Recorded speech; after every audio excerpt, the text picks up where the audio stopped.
대구 지하철 화재 사건 사망자만 192명이 나왔었고요. 부상자가 151명. 세계 3대 지하철 사고라고 알려질 정도로 참혹한 사건이었고요. 그 사건 이후로 소방 안전이라든가 이런 거를 이제 국민들에게 좀 더 홍보하고 교육시키고 하기 위해서 만든 정말로 이렇게 느낄 수 있게 만들어놨어요. 어처구니 없는 대형 참사입니다. 시커먼 연기가 대구 시내 거리를 가득 메웠습니다. 역사 입구마다 계속해서 연기가 솟구칩니다. 짙은 연기와 유독물질이 지하철역 일대를 뒤덮은 사고 현장은 아비규환으로 변했습니다. 우리 길속의 시간이 지나가고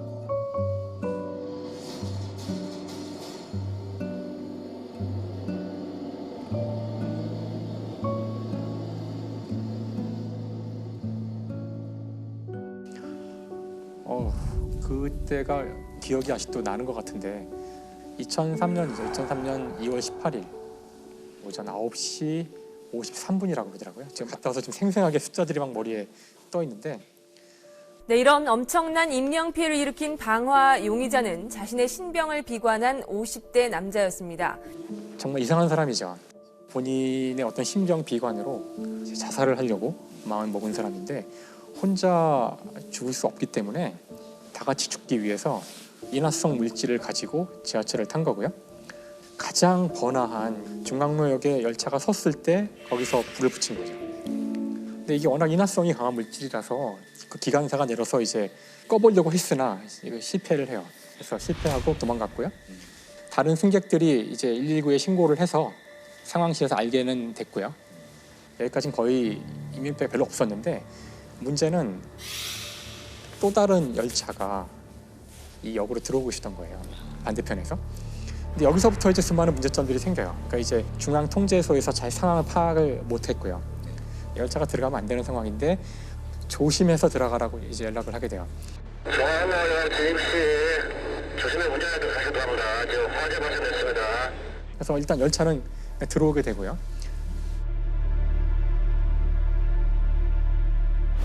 열차가 들어왔는데 그리고 전기가 끊겨요. 빼려고 그러는데 안 빼지고 움직이지 못하게 돼요.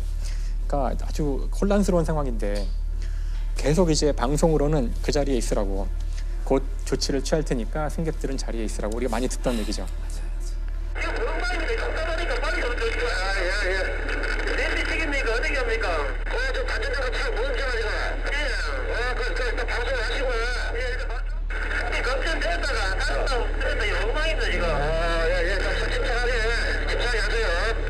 최종적으로는 이렇게 시간을 한참 끌다가 위험한 걸 판단해서 이제는 빨리 밖으로 빠져나가라고. 근데 그때 이미 상당히 늦어져가지고 기관사는 그 열차에 마스터 키가 있는데 그 키를 뽑고 나갔다 그러더라고요. 지시를 받고. 근데 그걸 뽑으면 문이 다 닫힌대요. 그래 차 그래 놓고 차 좀 반 내려놓고 다른 데로 도망가 올라가라고. 이거 반 내려야 돼. 반 내려놓고 차 들고 가야 돼.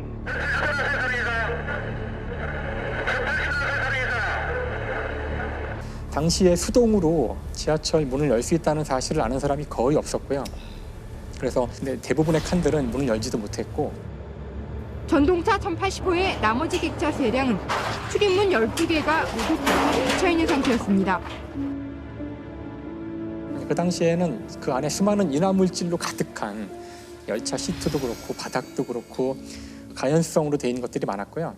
다음에 안내등 같은 거 있잖아요. 보일 수 있게. 네, 보일 수 있게 만들어 놓은 등 같은 게 있고 그것들이 다 위에 있었대요. 그러니까 이게 무슨 뜻이냐면은 화재가 나면은 연기가 막 발생하는데 연기는 다 위로 올라가잖아요. 예. 밑에 있었어야 볼 수 사람들이 있는데 도망갈 때에도 고개를 들면 이제 바로 유독가스를 흡입해서 다 쓰러지게 되거든요. 그래서 아래로 가야 되는데 아래에 충분히 있지 않았고 그다음에 화재가 났으니까 셔터가 있는데 그것들이 바로바로 닫힌대요. 불이 난 지하 3층에서 빠져나온 승객들이 상가 쪽 통로로도 몰려옵니다. 1080호 전동차가 도착한 뒤엔 시커먼 연기가 통로로 번져옵니다.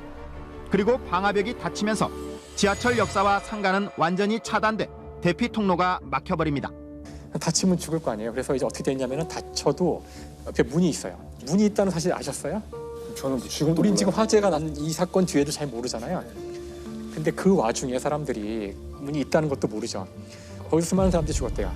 그 문을 못 찾은 거죠. 이 사고가 지하에서 난 사고잖아요. 그러니까 전기가 다 나갔잖아요. 하나도 안 보이는 거예요. 그러니까 사람들은 그냥 그 어둠 속에서 연기로 가득 차 있고 수많은 사람이 비명을 지르는 이 아비규환 속에서 이제 막 더듬어서 층계를 올라가는데 셔터는 막혀 있고 거의 다 한 15분에서 20분 지나면 거의 상황이 끝나요. 거의 사람들이 못 나오고 그 짧은 시간 동안 그 많은 사람들이 여기서 다 죽었던 거죠. 그 사건이 일어났을 때 몇 명이라도 대처법을 아는 사람이 있었더라면 문이라도 열었으면 조금이라도 생존자가 더 있지 않았을까라는 생각이 드는 걸 보면 이 사건이 있은 다음에 이제 수많은 변화가 일어나요. 당연히. 지금 지하철은 다 이제 불에 타지 않는 소재 또는 연기가 나지 않는 소재들로 다 바뀌었고요. 안전등 같은 건 다 바닥에 다 있고, 그다음에 지금은 위에 이렇게 그 연기를 차단하는 이런 것들 다 만들어져 있어요. 셔터가 내려오지 않아도 연기를 차단할 수 있도록. 막상 그런 지하에서 전기가 단전이 된 상황이면은 알고 있어도 쉽게 대처 못할 것 같아요. 그 안전센터에 가보시면 그걸 체험할 수 있게 해줘요, 직접. 어떻게 체험할 수 있게? 그러니까 일단은 지하철에 직접 타가지고 그 지하철이 막 흔들리면서 연기가 막 나와요. 굉장히 공포감이 엄청나요. 순간적으로 되게 공포감이 느껴지고 막상 해보니까 상당히 다르더라고요, 느낌이.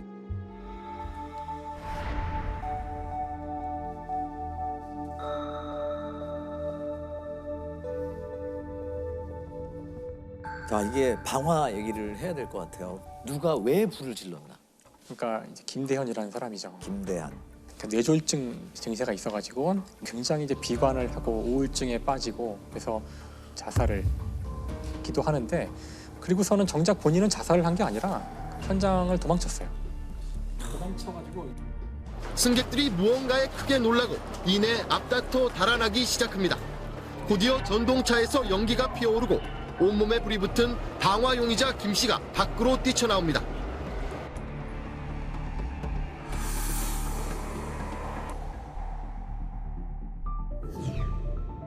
병원에 있었는데 그때 같은 칸에서 방화하는 거를 지켜보았던 한 사람이 그래서 저 사람이 바로 방화범이라고 얘기해서 불과 1시간 만에 체포가 됐어요.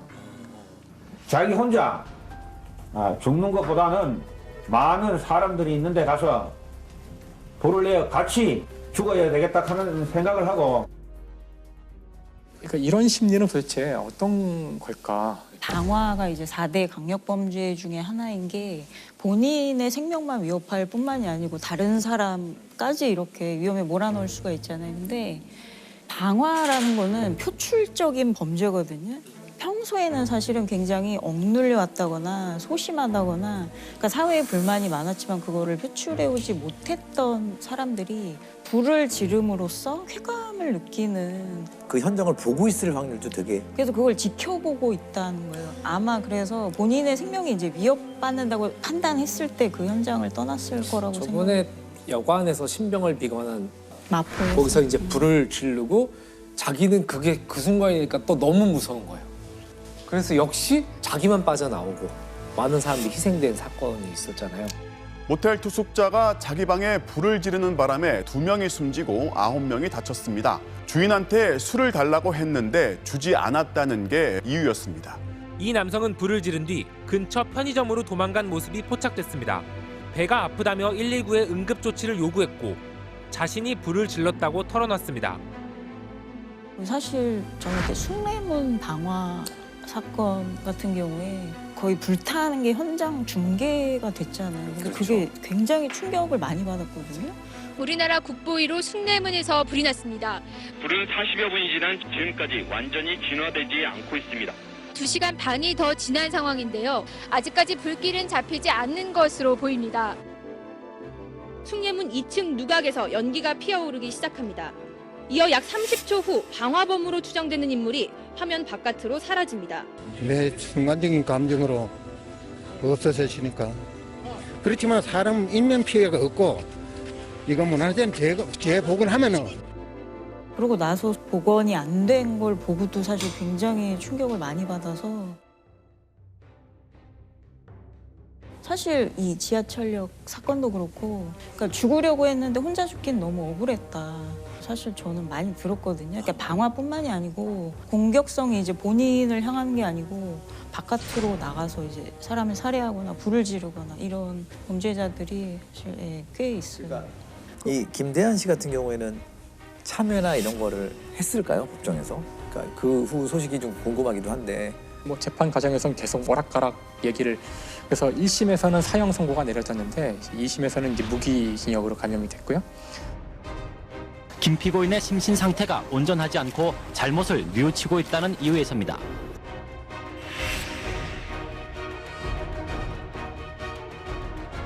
근데 뭐 그 뇌졸중 때문이겠지만 결국은 형기를 다 마치지 못하고 1년 반 뒤에 사망했고요. 기관사 2명과 운전사령 등 3명은 각각 금고 4년이 선고됐습니다.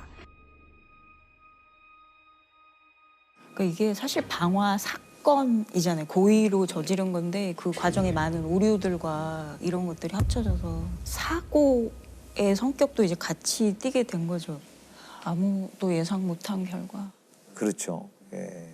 이 사건 이후에 지하철을 이렇게 내려가면서 섬찟한 생각을 하는 분들이 굉장히 많았을 거예요.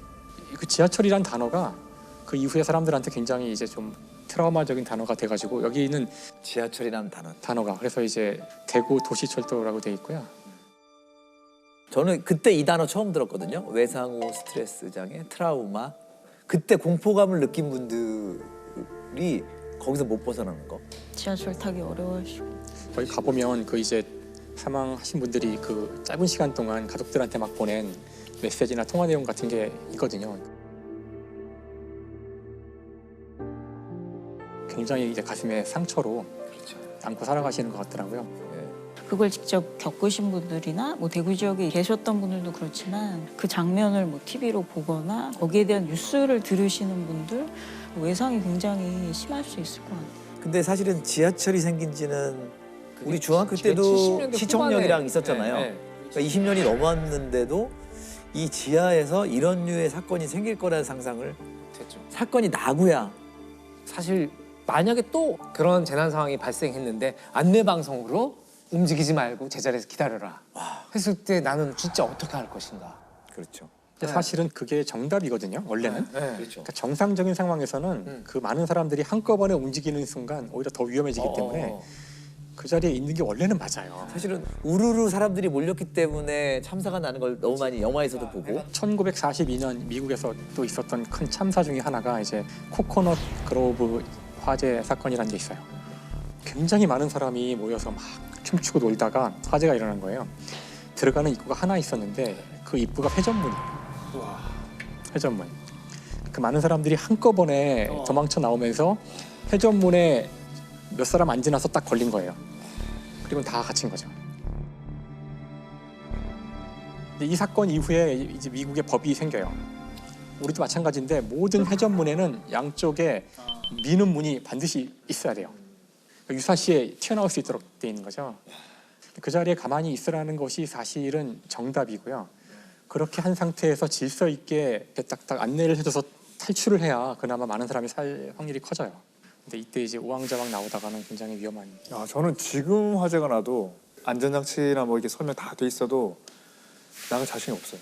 그러게요. 그 당혹스러운 상황에서 이런 게 안 될 것 같은데요. 근데 그거는 누구든 생길 수 있는 일이라 알고 있는 거랑 한 번 한 거랑은 또 다르죠. 사실 사고에 대응하는 것이 쉬운 문제는 아니잖아요. 워낙 급박한 상황이기 때문에 그 순간에 토론하고 이럴 시간이 없는 거예요. 그러니까 사실 사고가 났을 때 생각을 하면 안 되고 바로 매뉴얼대로 탁탁탁탁 할 수 있는 체계가 갖춰져 있었어야 한다고 생각하고요. 세월호 때도 그랬고 여기도 그랬고 그 판단을 내릴 사람들은 위에 있는데 그 사람들은 정확히 여기가 얼마나 연기가 차 있고 얼마나 지금 불이 난지 모르잖아요. 그러면 그냥 자기 느낌대로 할 수밖에 없는 거죠. 그냥 그래 일단 열차를 출발시켜봐. 잘 안 된다고 어떡하죠? 뭐 이러는 동안 사람들이 죽어. 그럼 거기다가 또 위에 물어봐요. 그렇죠. 뭐 어떤 매뉴얼 있으면 쏘아라고 돼 있어요. 그럼 그때 쏘면 되잖아요. 쏠 때 매뉴얼이 있어도 또 물어봐야 된다는 거예요. 쏩니까? 쏩니까? 쏩니까? 그러면 그분은 또 위에 물어보고 쏩니까? 쏩니까? 쏩니까? 쏩니까? 위급상은 선조치 후보고잖아요. 그렇죠. 원래. 선보고 후조치가 되면 이건 이미 늦죠. 타이밍이 늦죠. 빨리 현장에 권한을 줘야 돼요.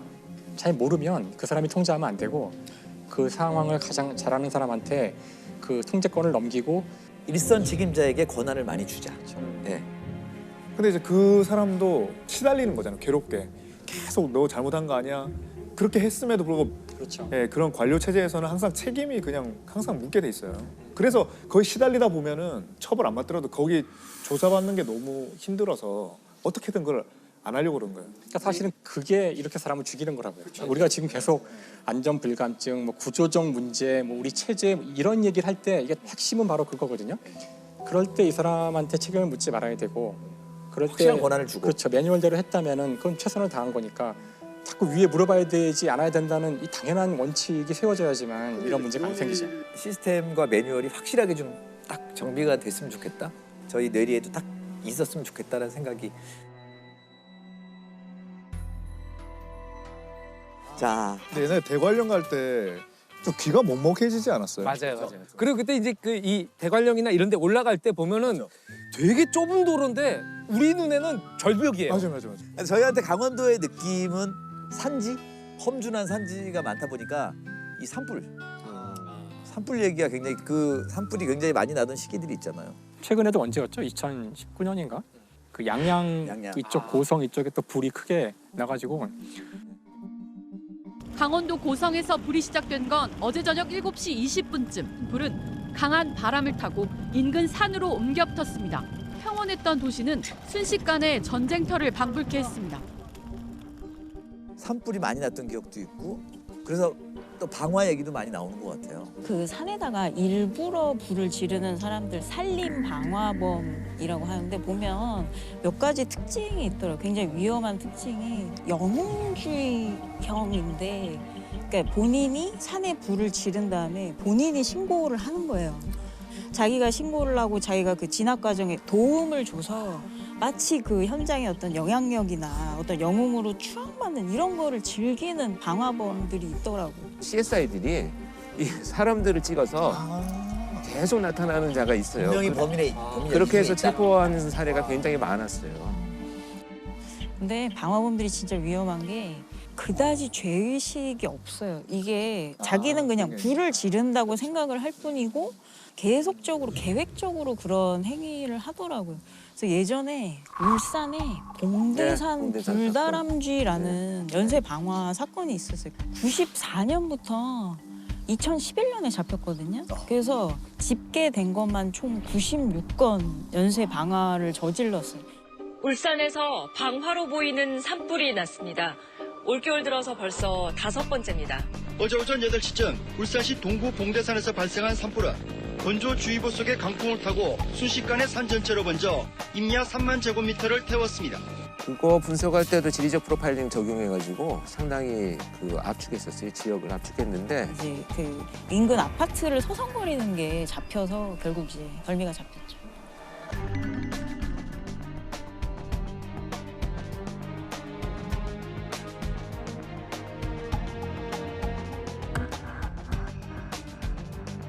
근데 그 잡고 보니까 너무 놀라웠던 게 그분은 51세의 대기업 중간 관리자였던 거예요.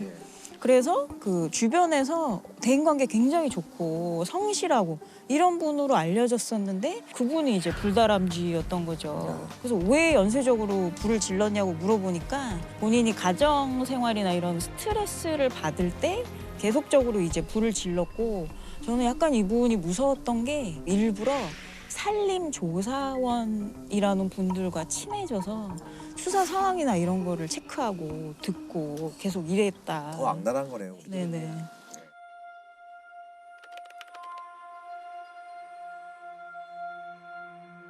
지금 여기에도 보이지만 너무나 아름답잖아요. 이 산과 들이. 근데 봉대산 불다람쥐 같은 경우에는 가정생활의 스트레스를 이렇게 불 지르는 걸로 94년부터 11년까지면 거의 18년 가까운 징역 10년.